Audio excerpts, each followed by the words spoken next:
ತಿನ್ಬಿಟ್ಟು ಟೇಸ್ಟ್ ಹೇಗಿದೆ ಅಂತ ಹೇಳು. ನಿಜ ಹೇಳ್ಬೇಕು, ಸುಳ್ಳು ಹೇಳ್ಬಾರ್ದು. ಓಕೆನಾ?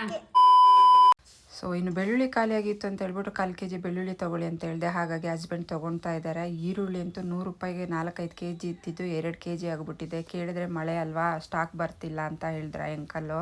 ಇವತ್ತು 3/4 kgಗೆ ನಾನು ಕಬಾಬ್ ಕಲಿಸ್ಕೊಳ್ತಾ ಇದ್ದೀನಿ. ತೇಜು ಕಬಾಬ್ ಪೌಡ್ರನ್ನ 1.5 ಪ್ಯಾಕೆಟ್ ಹಾಕ್ಕೊಂಡಿದ್ದೀನಿ. ಹಾಗೆ ಶುಂಠಿ ಬೆಳ್ಳುಳ್ಳಿ ಪೇಸ್ಟು, ಸ್ವಲ್ಪ ಅರಿಶಿಣ, ಅದಾದಮೇಲೆ ಸ್ವಲ್ಪ ಗರಂ ಮಸಾಲ, ಮತ್ತು 2 ಸ್ಪೂನು ಚಿಲ್ಲಿ ಪೌಡ್ರನ್ನ ಆ್ಯಡ್ ಮಾಡ್ಕೊಳ್ತಾ ಇದ್ದೀನಿ. ಖಾರ ಅನುಗುಣವಾಗಿ ನೀವು ಆ್ಯಡ್ ಮಾಡ್ಕೊಳ್ಳಿ.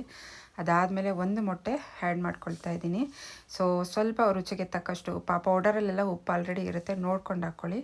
ಆಮೇಲೆ ಫುಡ್ ಕಲರ್ ಇದ್ದರೆ ಒಂಚೂರು ಫುಡ್ ಕಲರ್ ಹಾಕ್ಕೊಳ್ಳಿ, ಇಲ್ಲಾಂದರೆ ಸ್ಕಿಪ್ ಮಾಡಿ, ತೊಂದರೆ ಇಲ್ಲ.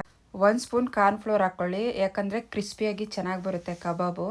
ಸೊ ಸ್ವಲ್ಪ ನೀರು ಹಾಕ್ಕೊಂಡು ಎಲ್ಲನೂ ಚೆನ್ನಾಗಿ ಪೇಸ್ಟ್ ರೀತಿ ಕಲಿಸ್ಕೋಬೇಕು. ಜಾಸ್ತಿ ನೀರಾಗೂ ಕಲಿಸ್ಬೇಡಿ, ಯಾಕಂದರೆ ಪೀಸಸ್ಗೆ ಮಸಾಲೆ ಹಿಡಿಯಲ್ಲ.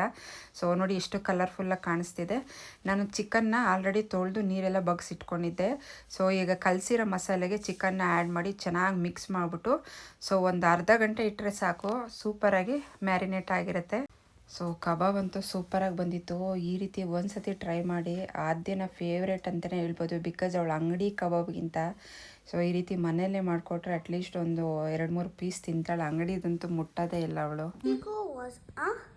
ಕಬಾಬ್ ತಿನ್ಬಿಟ್ಟು ಟೇಸ್ಟ್ ಹೇಗಿದೆ ಅಂತ ಹೇಳು. ನಿಜ ಹೇಳ್ಬೇಕು, ಸುಳ್ಳು ಹೇಳ್ಬಾರ್ದು. ಓಕೆನಾ? ಅಮ್ಮ ಪಪ್ಪ ಲಕ್ಷ್ಮಿ ಕಬಾಬಿಂದ ಕಬಾಬ್ ತರುತ್ತಲ್ಲ, ಸೇಮ್ ಅದೇ ಥರ ಇದೆ ಮಮ್ಮ. ತಿನ್ನು. ನಿಮ್ಗೆ ಇಷ್ಟ ಅಲ್ಲ ಕಬಾಬು? ಅದಕ್ಕೆ ಇವತ್ತು ಸಾಂಬಾರು ಮಾಡಿಲ್ಲ, ಕಬಾಬೇ ಮಾಡಿದೆ.